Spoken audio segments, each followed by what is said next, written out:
इस विषय में किसी को कुछ भी शक नहीं है, ना आपत्ति ऐतराज है कि हम सब दुखी है। सुखी होने के लिए निरंतर छटपटाहट भी कर रहे हैं। छटपटाहट के नाम पर हमने कुछ भी करना नहीं छोड़ा है। देश विदेश के एक एक कोनों में जा जाकर हमने वहाँ से सुखी होने का प्रयास किया। हमने बड़े बड़े पहाड़ों से कितनी ही बार टक्करें लेने का प्रयास किया है। गगनचुंबी इमारतों में, बड़ी बड़ी बिल्डिंग्स में रहने का प्रयास किया है। आकाश में ही गमन करने की विद्याओं को विकसित कर करके वहाँ पर भी रहने का प्रयास किया है। चंद्रमा पर भी घर बनाने का प्रयास किया है। तथाकथित चंद्रमा, जिसको लोक में चंद्रमा कहते हैं, अथवा समुद्र की भी बिल्कुल गहराइयों में, उसके गर्भ में, उसके तल में जा जाकर हमने सुख की तलाश करने का प्रयास किया है। लेकिन इसमें कोई संदेह नहीं है, अभी तक सुख की रेखा भी हमें स्पर्श नहीं कर पा रही है। यह जीव इस बात का बिल्कुल विचार नहीं कर रहा है कि मैं कौन हूँ, मेरा क्या स्वरूप है, ये जो मैं काम कर रहा हूँ ये कब तक करता रहूँगा, और उसका फल भी कुछ अनुपात में भी प्राप्त हो रहा है अथवा नहीं हो रहा है। कुछ भी विवेक, सोच विचार इस जीव को बिल्कुल नहीं रहा है।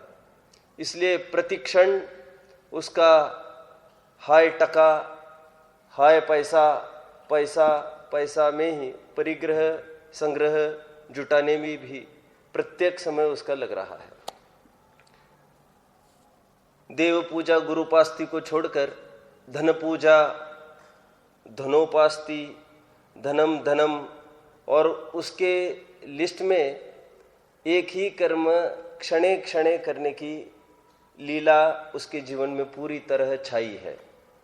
इसमें थोड़ी सी सफलता तो मानव को आ गई है, हम सबको इसमें सफलता तो मिल गई है धन इकट्ठा करने में, और खूब ढेर भी इकट्ठा कर लिए हैं।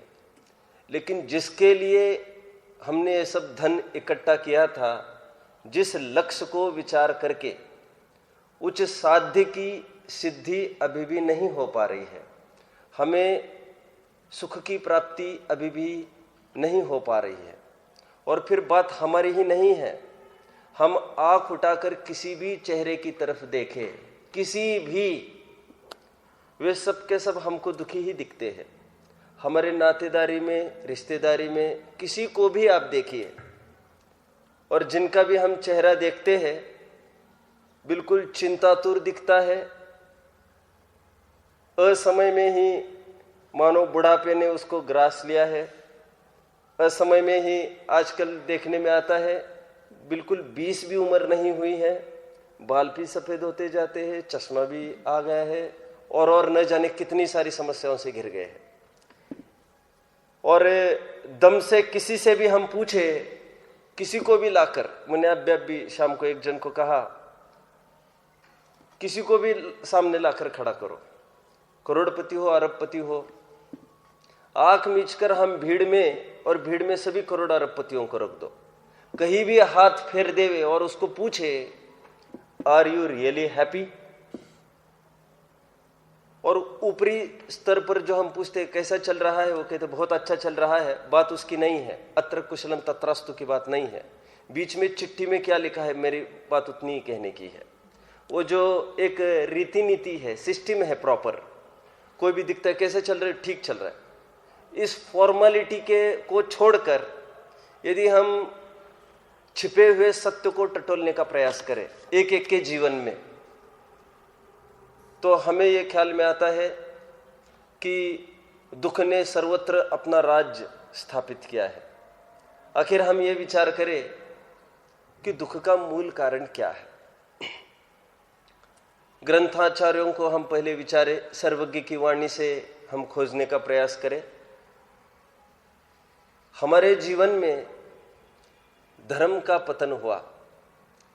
धर्म नाम की चीज हमारे हृदय से, मानस पटल से उठ ही गई और बाल घुटी में, जन्म घुटी में जैसे एक एक को वे लोरियां सुनाई जाती थी संसार का स्वरूप बताने वाली, जिसमें स्वर्ग मोक्ष की बातें आती थी, पुण्य पाप की बातें आती थी, उसके फल की बात आती थी, वह सब अभी बिल्कुल भी खत्म हो गया है। एक ही कारण है कि धर्म का अभाव हुआ है। आत्मानुशासन में गुणभद्र स्वामी लिखते हैं, पापा दुखम धर्मात् सुखमिति सर्वजन सुप्रसिद्धमिदम्। सरल है। पापा दुखम धर्मात् सुखमिति सर्व प्रसिद्धमिदं वचनम तस्मात् विहाय पापम। इसलिए हे जीव, तू पाप से विरक्त हो जा, चरतु सदा सुखार्थी धर्मम। सुखार्थी जीव को निरंतर धर्म का आश्रय करना चाहिए। संस्कृत नहीं समझते हो तो हम हिंदी समझ सकते हैं। रोजाना हम बोलते हैं धर्म करत संसार सुख, धर्म करत निर्वाण, धर्म पंथ साधे विना नर तिर्यंच समान। इहलोक में तथा परलोक में सुख का एकमेव कारण धर्म था। लौकिक सुख चाहते हो अथवा लोकोत्तर सुख चाहते हो, इहलोक में सुख चाहते हो या परलोक में सुख चाहते हो, उसका एकमेव कारण है धर्म करना। धर्म क्या चीज है हम समझने का प्रयास करते हैं। वैसे संबंध भद्र स्वामी को और एक छंद आपको याद आ रहा होगा, बोलिए। देशयामी समीचीनम धर्मम कर्म निवारणम। आगे बोलिए, महत्वपूर्ण। संसार दुखतः सत्वान यो धरती उत्तमे सुखे। आज से 1800 वर्ष पूर्व आचार्य श्रीमद संबंध भद्र स्वामी जी ने एक छंद लिखा।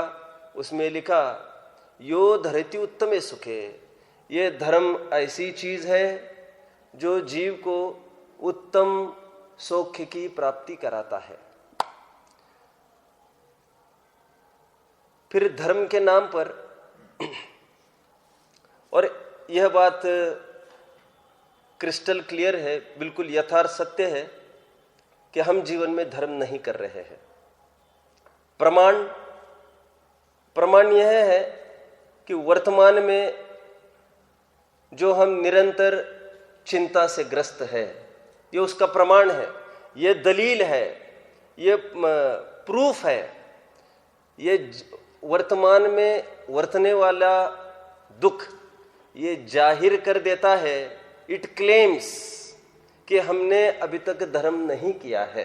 धर्म क्या चीज है हम जल्दी ही उस बात को पकड़ रहे हैं। धर्म के नाम पर हमने बहुत सारी क्रियाएं भी की है, करते भी है, जिसको लोक में स्वाध्याय कहते हैं, जिसको लोक में भक्ति कहते हैं, लोक में जिसको उपवास कहते हैं, तपश्चरण कहते हैं, दान कहते हैं, और बोलो और भी कई सारी क्रिया है। फिर समिति है, गुप्ती है, एक एक चीज नग्न होने तक की समस्त क्रियाएं हमने करी। और क्या करें?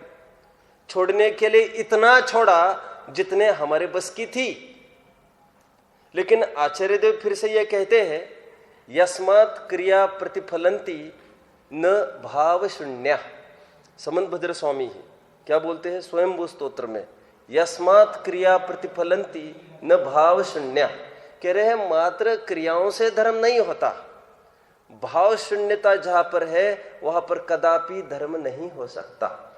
आचार्य ने इसके लिए एक उदाहरण दिया है, अजागलस्तन का। किसका उदाहरण दिया? बकरा होता है, उसके गले में स्तन लटकते रहते हैं, उसका आकार प्रकार शेप स्तन जैसा ही होता है, लेकिन फर्क इतना ही है कि उस स्तन में से कोई दुग्धपान नहीं कर सकता, दूध देने में समर्थ नहीं है वे स्तन, बस दिखावटी है। ठीक उसी प्रकार हम सबकी जितनी भी क्रियाएं हैं, सुबह देव अभी कल से जो शेड्यूल होगा प्रारंभ 5 बजे से लेकर 6 बजे बोले है ना, 6 बजे से लेकर रात में 10 बजे के सोने तक जितने भी क्रियाकलाप है वे सब अजागलस्थनवत है। किनके? जिनके जीवन में अभी तक धर्म प्रवेश नहीं किया। पर्टिकुलर व्यक्ति की बात नहीं कर रहे हैं हम यहाँ पर। क्यों? क्योंकि जिसके जीवन में धर्म प्रकट हो चुका है उसके लिए वे अजागलस्तनवत नहीं है, दुधारू स्तनवत है। उसकी समस्त क्रियाएं वे फलदायी है। उपचार के कहते हैं अभी ज्यादा खिंचाव नहीं करना। इसलिए जैन दर्शन में भावना भववर्धिनी और भावना भवनाशिनी, कृत का कारित का अनुमोदन का बराबर फल जैन दर्शन में कहा है। नहीं दे सकते हैं तो देने की अनुमोदना करें। जो ज्ञान दे रहा है बैठकर एक कोने में अनपढ़ गवार कोई मंदिर का माली हो पुजारी हो कोने में बैठकर ये सोचे ये पंडित जी कितना अच्छा काम करते हैं, उसको मेरे तुल्य पुण्य बंध सकता है। पूरा खेल भावों ही भावों का है। और यहाँ पर बैठे वालों में यदि कोई ये सोचे ये क्या चल रहा है, यहाँ पर फालतू की बातें चल रही है, कोई धनार्जन की कोई बात नहीं है, फालतू समझ जा रहा है, यूजलेस, इसमें आउटपुट क्या निकलेगा, कोई बातें ही बातें चल रही है यहाँ पर। ऐसा जो अनध्यवसाय करेगा, अनध्यवसाय अर्थात अनादर, अथवा जो क्या चल रहा है क्या मालूम, कुछ भी समझने की जिज्ञासा नहीं है, तो यहां बैठकर भी उसको पुण्यबंध नहीं हो सकता। आइए लौट आइए, मैं कहां तक आया? मैं ये कह रहा हूं जगत के किसी कोने में किसी हिस्से में किसी प्रदेश में धर्म नहीं रखा है, सुख कहीं किसी स्थान पर नहीं है। अब तो मैं ये कह रहा हूं धर्म किसी धार्मिक क्रियाओं में भी नहीं रखा है। धार्मिक क्रिया मतलब फिर से जिसको जगत धर्म कहता है, फोटोग्राफी में हूबहू क्रियाएं आए लेकिन अंदर में शुष्कपना है पूरा, तो भाव नहीं है। यस्मात् क्रिया प्रतिफलंती न भाव शून्य, तो वहां पर भी वे क्रियाएं फलदायी नहीं होती। फिर एक प्रश्न अभी भी खड़ा ही है, तो धर्म है क्या चीज? धर्म को एकदम सिंपल शब्दों में मैं यहां पर परिभाषित करूं, वैसे दंसन नाण चरिताणी सदृष्टि ज्ञान वृत्ताणी धर्मम, परिभाषा सब जगह धर्म की ये आती है, सम्यक दर्शन ज्ञान चारित्र की एकता, वो धर्म है। ये तो शास्त्रीय शब्द है, हटाओ इन शास्त्रीय शब्दों को। एकदम इजीएस्ट फॉर्मूला हम क्या समझ सकते हैं? इच्छाओं का बढ़ना ये दुख का कारण है। जो जो इच्छाएं घटती है, listening of desires, decreasing your demands, हमारी मांगे कमती कमती कमती होते जाना डिक्रीमेंट के स्तर पर, वह बढ़ता हुआ सुख की निशानी है। और जिस जो समय इच्छाओं का सर्वथा अभाव का होगा वही समय संपूर्ण सुख का होगा। समझते हो?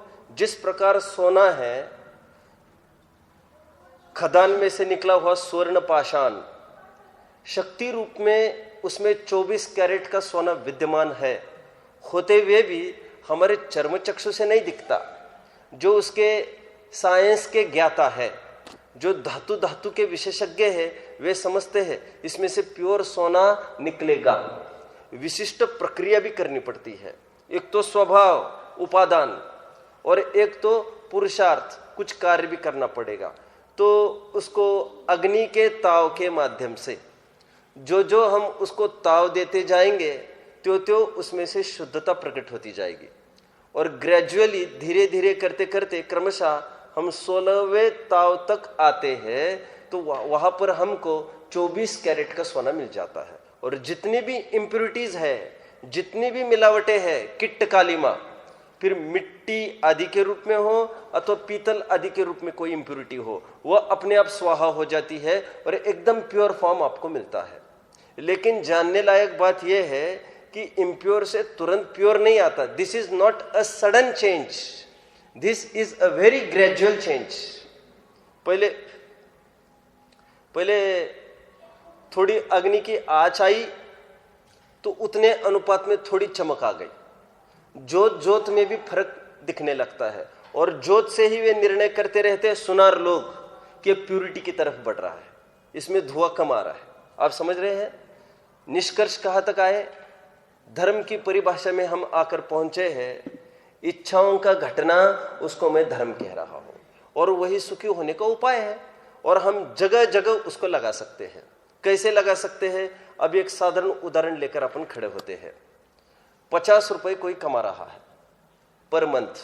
अभी तो जमाना तो चला ही गया, 50 को कौन पूछता है, लेकिन अपन थोड़ी देर के लिए मान के चले 50 रुपीज पर मंथ किसी की इनकम हो और उसका अच्छा चल रहा है, नौकरी करता है 7, 8, 10, 12 घंटे की सेठ के यहां जाकर और 50 रुपए के अंदर ही खान पान, उसका अपना जो बच्चों का खर्चा है, बीमारी आदि है, वो सब उसका शांति से चल रहा है। और जिस मालिक के यहां जा रहा है, हम कंपैरिजन के लिए दूसरा कोई आदमी नहीं खड़ा करेंगे, उसी के मालिक को लेंगे अभी, तो this will be a proper test. तो उसका जो मालिक है, मान के चलिए वो महीने में 600 रुपए कमाता है, क्योंकि ऐसे कई नौकर है उसके पास और बड़ा उसका काम है। 600 रुपए प्रति माह कमा रहा है वो। साल हो गए, 2 साल हो गया, इंक्रीमेंट हुई सैलरी की। 2-3 साल के बाद उसको 50 से सैलरी 100 हो गई। और कुछ यूं हुआ, होने को तो सब कुछ हो सकता है, कि मालिक जो 600 रुपए कमाता था उसकी इनकम घट के सालों ऐसे खींच सकता है मालिक, क्योंकि इतना पैसा उसकी तिजोरी में, 2-5 साल लॉस भी आए तो शटडाउन करने वाला नहीं है, वो इजी अप्रोच रखता है। ठीक है, 600 से वो आया 400 पर और ये 50 से आया है 100 पर। हम थोड़ा सा विचार करें, अभी जो 50 रुपए आज तक कमाता था, वह 50 रुपए कमाने वाला 50 में उसका काम निकल रहा है। जो एक्स्ट्रा 50 रुपए उसको मिले हैं अभी, वो उसको ये सोचता है हम सेविंग करेंगे थोड़ी सी, और बहुत खुश है। उसको कभी भी देखो बहुत खुश है। उसने इंक्रीमेंट की वजह से मांग भी नहीं की थी, बिल्कुल। अभी जो परंपरा है, परंपरा के हिसाब से उसकी इंक्रीमेंट हुई है और खुश है। 50 तो खर्चा तो उसको उतना ही है। अभी इससे विपरीत जो प्रति माह 600 रुपए कमा रहा था, उसकी इनकम घटकर 400 पर आई। यद्यपि उसकी अभी भी इनकम 4 गुना है नौकर से। रहना तो उसको सुखी चाहिए, लेकिन ऐसा नहीं होते हुए वो महादुखी है आज। दुख का कारण क्या है, हम थोड़ा सा समझते हैं। एक शब्द में कहना हो, नुमाइशी जीवन। व्हाट इज नुमाइशी जीवन? दिखावटी जीवन, शोई लाइफ। क्योंकि पहले नौकर थे, चाकर थे, गाड़ी थे, बंगला थे, फूल था, फुलबाड़ी थी, गार्डन थी, सब कुछ आंख जहां तक जा सकती है सब कुछ अपने हिसाब से सजावट कर रखी थी। नौकर चाकर, और एक नहीं आए तो 2 स्पेयर में रखे रहो, कोई फर्क नहीं पड़ता। और A1 व्यवस्था थी। घर की जितनी भी महिलाएं हैं वो ऊपर से नीचे तक हजारों की कीमत वाली साड़ीज है और लाखों करोड़ों के आभूषण है, ऊपर से नीचे तक आभूषणों से लदी है महिला। और साल 2 साल चले गए, दे वांट रिनोवेशन, ज्वेलरी है, पहनते पहनते थक गए, अब फिर जाओ और फिर नया फॉर्मेट का कुछ खरीद के लेके आओ। और वो जो 50 रुपए वाला कमाता है, सालों बीत गए हैं, वो इतना सा सोने का पहनी है उसकी पत्नी, जो मंगलसूत्र की निशानी है। मंगलसूत्र समझते हो आप? शादीशुदा पने की जितनी निशानी उतने ही पहने हैं, इतना इतना तो धागा ही है पूरा। आपने देखा है कभी? ये गरीब लोग रहते हैं, वो इतना तो धागा ही रहता है, और इतना ही बस सोने का कुछ होता होगा तो होता होगा। सालों से वही है, वो देख रहे बस यही है मेरी निशानी, और एकदम खुश खुश खुश खुश है। और जो 400 रुपये कमा रहे हैं, घर में एसी लगे हैं, जो बच्चे हैं, नाती पोता है, वो हजारों के उनके जूते हैं, चप्पल है। और एक आध साल तो बहुत बोल दिया मैंने, 4-5 बार कोई ड्रेस पहना, उसको आउट कर दिया। एक आध कोई गाड़ी है, थोड़ा कुछ हो गया, टच अप थोड़ा हो गया, तो आधी कीमत में उसको देने को तैयार। और निरंतर रिनोवेशन में कभी घर का, कभी दुकान का, कभी किसी का निरंतर इसमें खर्चे हो रहे हैं उनके। आप सब समझ रहे हैं? फिर कभी आउटिंग के नाम पर, घर में भोजन नहीं करना हो उनको, फिर चलो बाहर जाएंगे आज। अब बाहर कैसे जाएंगे? इक्के दुक्के तो जाएंगे नहीं, तो जितने भी फ्रेंड सर्कल है उनको फोन कर करके, तो कहीं पिकनिक स्पॉट निश्चित हुआ उनका, हमको जाना है विदेश में कहीं, विकल्प बना अमेरिका घूम के आए, तो अकेले नहीं जाते, तो फिर 4-5 जन सबको मिला कर चलो हम। और फिर फिल्म से आदि है, वहाँ पर ग्रुपिंग है, फिर मिलना जुलना, जितने भी कार्यक्रम है साल भर में, वे सब यथावत चल रहे हैं उनके। अभी आज कहाँ पर आ रही है? आज तक इतने खर्चे चल रहे थे, अभी एकदम श्रिंक होना वे नहीं समझते, तो एकदम थप्पड़ लग जाती है। थप्पड़ मतलब एक जोर का झटका लग जाता है कि अभी ये सब कैसे चलेगा। और चिंता नामक जंतु वो उसका माथा कुदेरने लगता है, और इनकम कैसे बढ़ सकती है, और किसके कारण मेरी इनकम घटी, वो निरंतर सोच विचार में चल रहा है। ये प्रत्यक्ष ही आपके सामने है, इनकम किसी की 4 गुना है और वो महादुखी है। और इसीलिए जितने भी बड़े बड़े बिजनेस वाले, नौकरी वाले, इंडस्ट्रीज वाले, कोई भी बड़े जिन पर सील लगी है, आप उनका चेहरा देखेंगे। आप ये फोर्ड है ना, ये व्हीकल फोर्ड, उसके हेनरी फोर्ड ये ओनर थे, उसके गुजर गए अभी। एक बहुत बड़ी सभा में एक स्पीच चल रहा था, जहां पर वे अध्यक्ष के रूप में बुलाए गए थे। मेरे पास ये पूरा कटिंग है। तो स्पीच में यह बोला जा रहा था कि आज सुखी कौन है, और हम कितना कलेक्शन में, धनार्जन में कितना उपयोग लगा रहे, कितना बल लगा रहे हैं। बाय हुक और क्रुक पाप पुण्य कुछ भी नहीं विचारते, नाते रिश्तेदारियां कुछ भी मायने नहीं रही है। हम किसी को भी धोखा देने को आज तैयार है। इसलिए भाई की भाई के साथ नहीं जम रही है, पिता के साथ नहीं जम रही है, किसी के साथ नहीं जमती है, किसी को फुर्सत ही नहीं है। हम बहुत दुखी है, लेकिन प्रश्न ये खड़ा होता है, हमारे दुख का निवारण भी करे कौन? क्योंकि सबको अपने अपनी पड़ी है, अपने दुख के निवारण की सब सोच रहे हैं, तो हमको कौन आगे आकर हमें सुखी करने का प्रयास कर सकता है? और तो और मैं तो ये कह रहा हूं, हर किसी के प्रति हमको विपरीत भावना हुए बिना रहती नहीं है। सगे भाई जो एकदम साथ रहे आज तक, ये माँ बाप जिनके बिना 1 मिनट भी नहीं चलता था। बच्चे की हालत तो आपको पता है, माँ यदि 1 मिनट भी नहीं दिखती है तो रोने लगता है, बाहर जाते समय नहीं लेके जाए रोता है, पिताजी आए घर से उछलता है, पापा जी थोड़ा घुमा के लाओ, ये करके आओ। जिसको 1 मिनट भी माँ बाप के बिना चैन नहीं पड़ती थी, वो 1 मिनट भी आज माँ बाप को देने को तैयार नहीं है।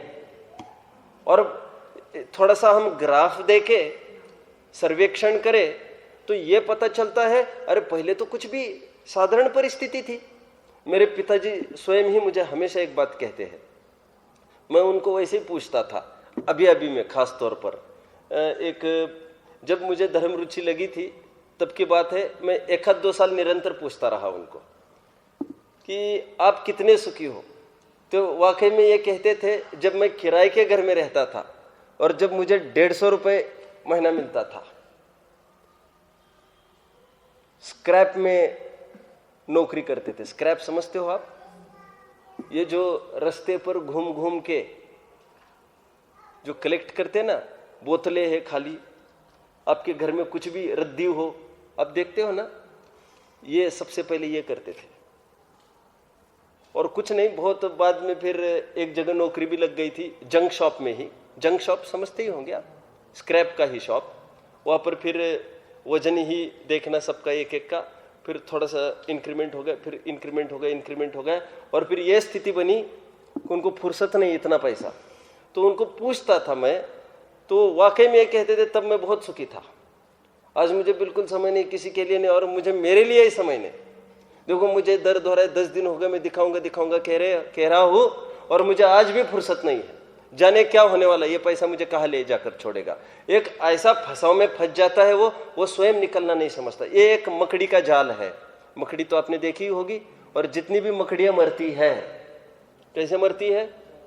जाल में फंसकर। सूखी हुई मकड़ियां दिखेगी आपको, स्टिकी ऑर्गन होता है, वो निरंतर ऊज करता रहता है, स्टिकी ऑर्गन, और जिसको लेकर वो जाल बुनता रहता है, और इस तरह का बुनता है, वो बाहर नहीं निकल सकता, वहीं पर फंस के मर जाता है। हम सबकी हालत कम ज्यादा हीनादिक रूप से बराबर उसी रूप हो रही है।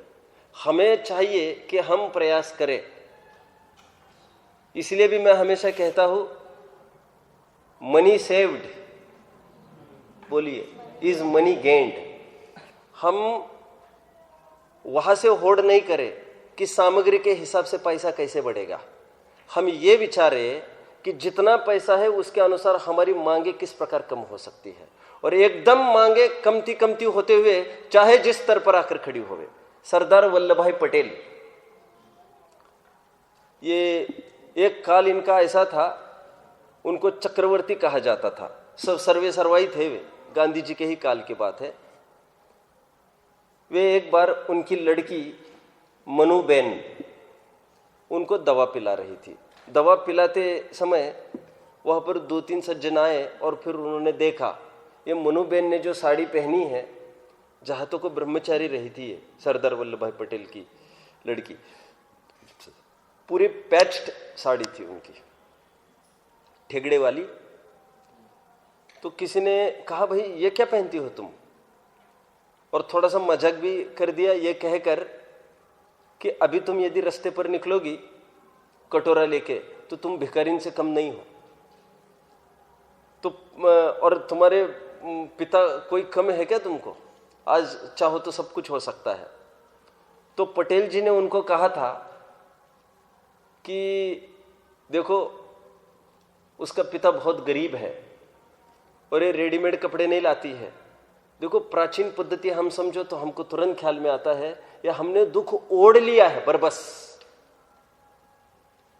तो कहते यह सूत स्वयं काटती है, चरखा पद्धति चलती थी, स्वयं बनाना, वो भी रेडीमेड नहीं, और उसके कपड़े पहले सिलाती थी, कुर्ता वगैरह सब पटेल जी को, और उनके जब फटे फटाए हो जाते थे जीर्ण एकदम, तो उससे जोड़ जोड़ के फिर स्वयं का कुछ बनाती थी।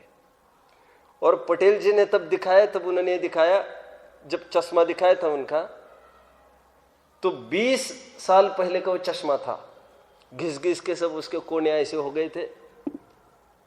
2500 साल पहले का पेन दिखाया, और वो चश्मा ऐसा था कि उसकी एक डंडी नहीं थी, और कितने साल उन्होंने धागा लटका के चलाया। अब एक एक के जीवन में आप देखेंगे, आपको बहुत आनंद आएगा। गांधी जी जब अफ्रीका से लौटने को हुए यहाँ पर इंडिया में, तब जब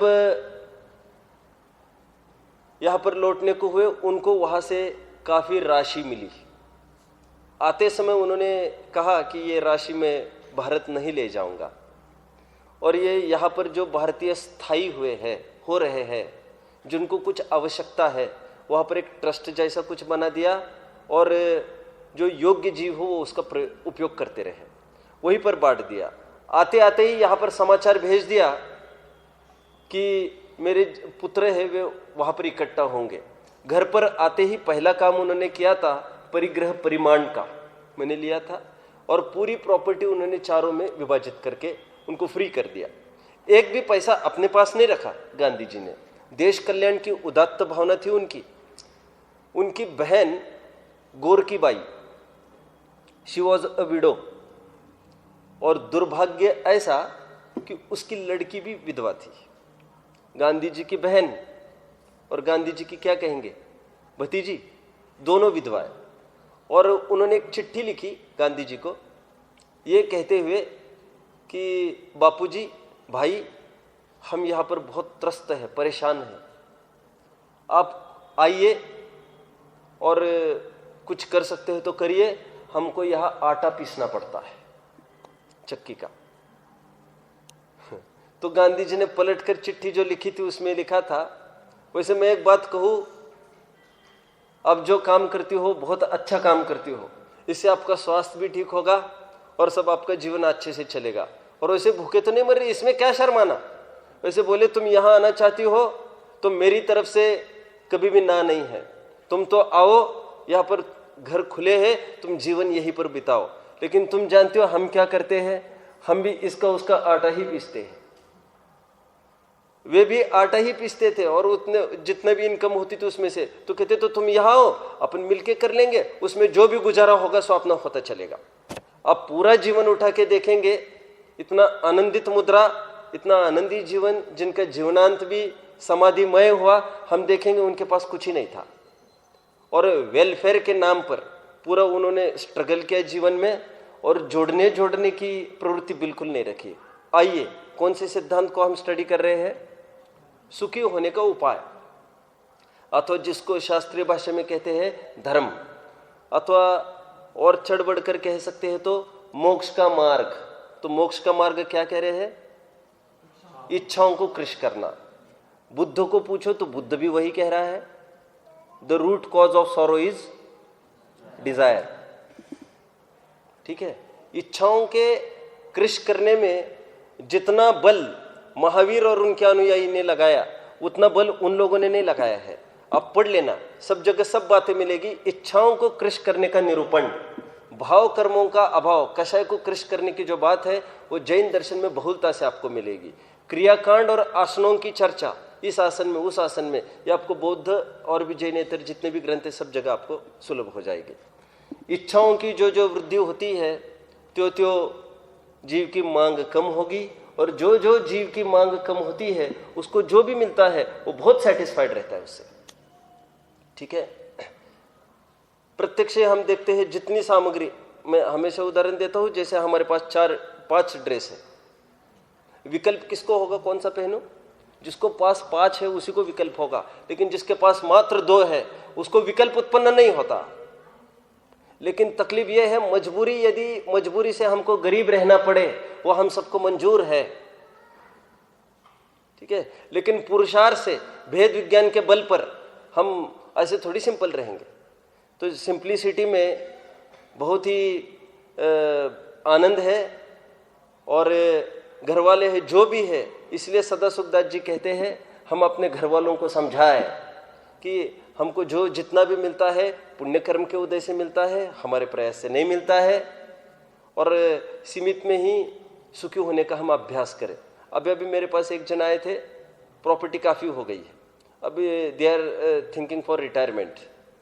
तो मैंने उनको स्पष्ट एक बात कही, मैंने कहा करोड़ अरब पति आप होंगे और सब ये पीछे छोड़ के जा रहे हो, अब देखना निश्चित तौर पर आपके बच्चे धर्म नहीं करने वाले हैं। ज़्यादा पुण्य जिनका होता है उनको एक्सपीरियंस भी नहीं होता है, जितना एक्सपीरियंस आपको है, अप्स एंड डाउन्स जितने देखे हैं उतनी धर्म में रुझान आपको हो रहा है, और वे कुछ नहीं देखेंगे, उनको पाप का उदय की हवा भी नहीं आ रही है, वो कहां से धर्म में लगेंगे? बोलिए छंद, यदि पूत कपूत तो किम धन संचय, और यदि पूत सपूत तो किम धन संचय। यदि पूत सपूत होगा तो स्वयं कमा लेगा, और यदि पूत कपूत होगा तो आपने कमाया हुआ गंवा देगा सेकंडों में ही, और वैसे नहीं गमाएगा, व्यसन कर करके, और फिर उनको देख देख के रोते रहो। तो जितना हमारे पास है हम ऐसा तत्वज्ञान डेवलप करने का प्रयास करें, वस्तु स्वरूप जितना हमारे पास है उसमें से हम संतुष्ट रहने का प्रयास करें। हमारे यहाँ तीर्थंकर चक्रवर्ती ऐसे महापुरुष हुए जिन्होंने सब कुछ त्याग कर करके 6 खंडों को त्याग करके मुनि दीक्षा अंगीकार करी, रिद्धियां प्रकट हुई जिनको, लेकिन रिद्धियों की तरफ देखने का भान भी नहीं हुआ, और उसके फलस्वरूप ये तीर्थंकर आदि प्रकृतियां होती है, तीर्थंकर होते हैं, और उसकी तरफ भी मुड़ के देखने का भाव नहीं होता। वे जीव हमेशा हमेशा के लिए मुक्त हो जाते हैं। ठीक है। और दूसरी तरफ हम खूब इच्छाएं करते रहे, उसका फल क्या होगा? इच्छाओं से तो किसी चीज की प्राप्ति होती नहीं। स्वयंवर है, स्वयंवर में सीता तो एक है, और क्लेम करने वाले कितने जन वहां पर खड़े? सैकड़ों, हजारों। तो क्लेम करने से सीता सबको मिल सकती है? मिलेगी तो एकाध को। वस्तुएं है सीमित, मांगने वाले हैं बहुत, और फिर जो इच्छाओं से युक्त होंगे, छीना झपटी नहीं होगी तो कैसे होगी? नहीं होगी तो क्यों नहीं होगी? इसलिए बाप बेटी की भी जब तक मोह है तब तक बाप बेटी की भी बिल्कुल नहीं जमती है। पापा ऐसा, पापा वैसा, संतोष ही नहीं है। आत्मानुशासन में एक छंद है, मोही जीव बाप बेटों को भी एक दूसरों के जान के प्यासे होते हैं, और जो निर्मोही जीव है वो शत्रु से भी उसको कोई शिकायत नहीं होती है। ठीक है। हम ऐसा कोई साधन नहीं रखना चाहते, और जो भी संपत्ति मिली है पुण्य योग से, वो जिसके जो भाग्य में है वो आए सादर में उसका भोग करे, और सब अपना उपयोग लगाए किसमें? ऐसा साहित्य पढ़ने में जिससे हमारी इच्छा और दिन ब दिन कृश हो जाए, कमती हो जाए। ठीक है। ये मोह की महिमा, ये मोक्ष मार्ग प्रकाशक में हमने कई प्रकरण पढ़े, 3रा अध्याय, 4था अध्याय, और 4 प्रकार की इच्छाएं। कौन कौन सी इच्छाएं ली? विषय नामक इच्छा, कषाय नामक इच्छा, बोलो आगे, पाप नामक इच्छा, और पुण्य नामक इच्छा। ये 4 इच्छाओं की चर्चा आई थी। जो पाप को उदय है उसको हटाने की इच्छा।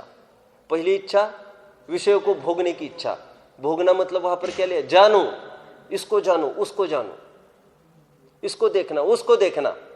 ये जो इच्छा है ये भी महादुख रूप है। और जानने देखने लायक क्या है? 4 गति 84 लाख योनियों में घूम घूम कर स्वयं किसी हीरो को देखने का क्रेज है, उसमें क्या बड़ी बात है? कितना सुंदर लावण्य रूप ले लेकर हम एक एक जगह गए हैं। अरे देवों में नहीं होता क्या? कितना सुंदर रूप होता है।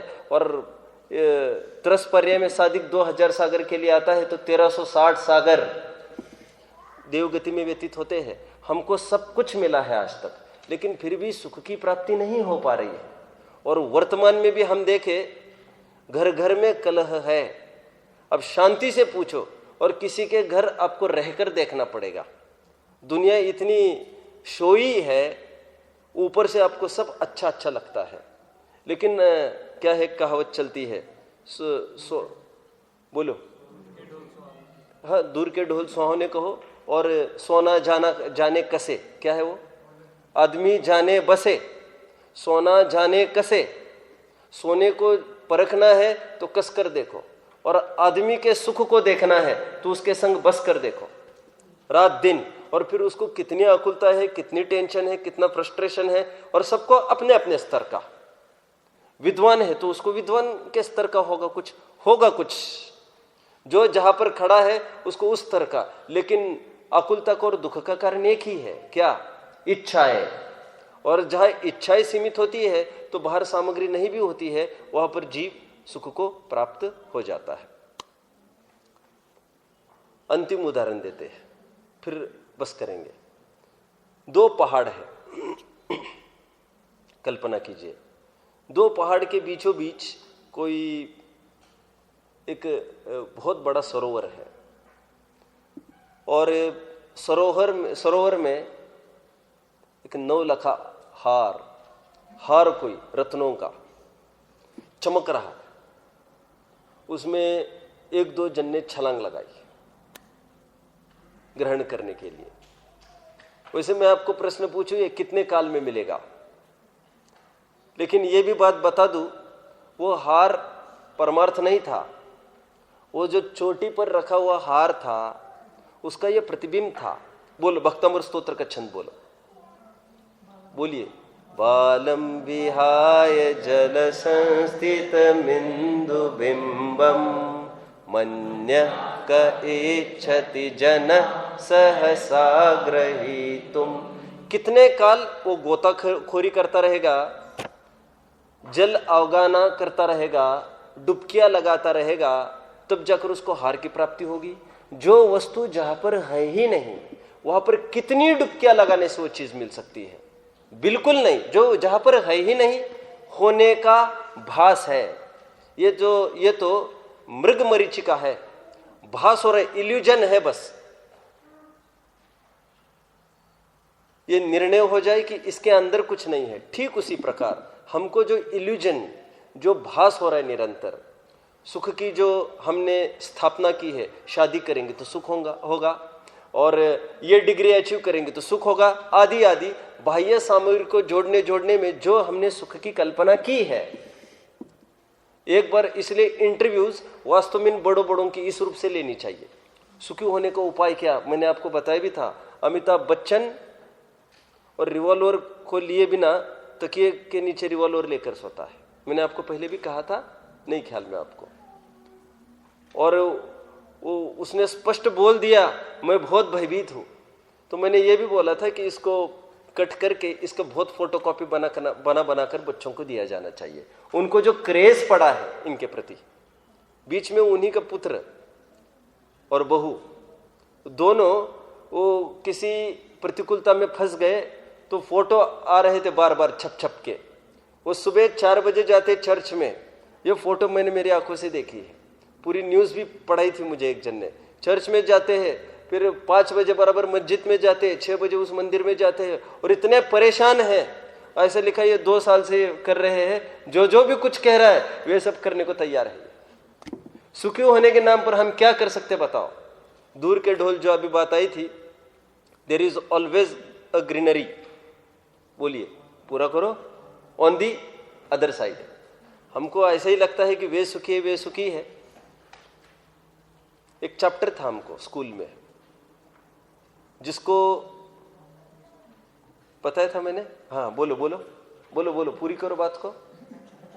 चैप्टर ये था जिसमें यह था कि एक शहर में बहुत नामी और बहुत अमीर आदमी रहता था। उसके गेट और दीवारें इतनी बड़ी बड़ी थी, लेकिन वो आदमी किसी को दिखता नहीं था, क्योंकि उसको जाने कहाँ पर उसके कारोबार होंगे। वो तो शाम को, रात को, और जब भी आता था पूरी गाड़ी में रहता था, रिमोट कंट्रोल पर पूरा गेट खुलता था, गाड़ी अंदर चली जाती थी, और पूरे गांव का आकर्षण बना था वो। आते जाते लोग लाइन लगाकर घर के बाहर खड़े रहते थे। वे ये विचार करते थे, यह कितना सुखी है ये जीव, ये ऐसी अनुकूलता हमको क्यों नहीं मिले। और ये अंदर अंदर झूर रहे थे। दाम बिना निर्धन दुखी तृष्णावश धनवान, निरंतर झूरते रहते थे। ये चैप्टर लगभग 4th में था हमको, 4th 5th में। तो फिर वहां पर बात आई, अंतिम पैराग्राफ में उन्होंने लिखा, and one day one morning, बोलो, उसने स्वयं को शूट कर दिया, शूट करके मर गया। तो फिर गांव में फिर एक हवा चल गई, और आपस में ये चर्चा चलने लग गई, ये क्यों मरा होगा, और ये भी दुखी हो सकता है। हमको इसकी कल्पना नहीं थी। वहां पर निष्कर्ष के रूप में ये बात लाकर छोड़ी थी। ठीक है, तो बात इतनी सी फलित हो रही है कि सामग्री से सुख उत्पन्न नहीं होता। सुख उत्पन्न होता है तत्व ज्ञान से, सुख उत्पन्न होता है वस्तु स्वरूप से। वस्तु स्वरूप समझ में आने पर जितना हमारे पास है उसी में कन्फाइंड रहने की हो जाती है। और हर प्रकार से पुराने लोग भी, हम पीछे दृष्टि लगाते हैं तो घर में 10-10 जन रहते थे, 1 जन कमाता था, और एकदम सुखी रहते थे खूब, और आराम से घंटों बातें करने को फुर्सत रहती थी उनको। आज घर में 10 जन हैं तो 10 कमाते हैं। घर में 1 जन भी रहता थोड़ी है। और कभी ताला खुलता होगा, पति के पास एक चाबी, पत्नी के पास एक चाबी, बच्चे के पास एक चाबी, बच्ची के पास एक चाबी। 4 जन है तो ये तकलीफ है। सभी जन कमा रहे हैं और फिर भी कम पड़ रहा है। कितना एक प्रकार से कितना गैप है, कितना डिफरेंस आ गया है, वो क्यों आ गया है, ये हमको विचारना चाहिए। हमारी मांगे ही बढ़ गई है, और कुछ आधुनिकीकरण के चक्कर में अथवा स्टैंडर्ड ऑफ लिविंग की होड़ में हम कॉस्ट ऑफ लिविंग को भी बेयर करने को तैयार है। वे उनका ऐसा तो हमारा ऐसा क्यों। ओम नमः।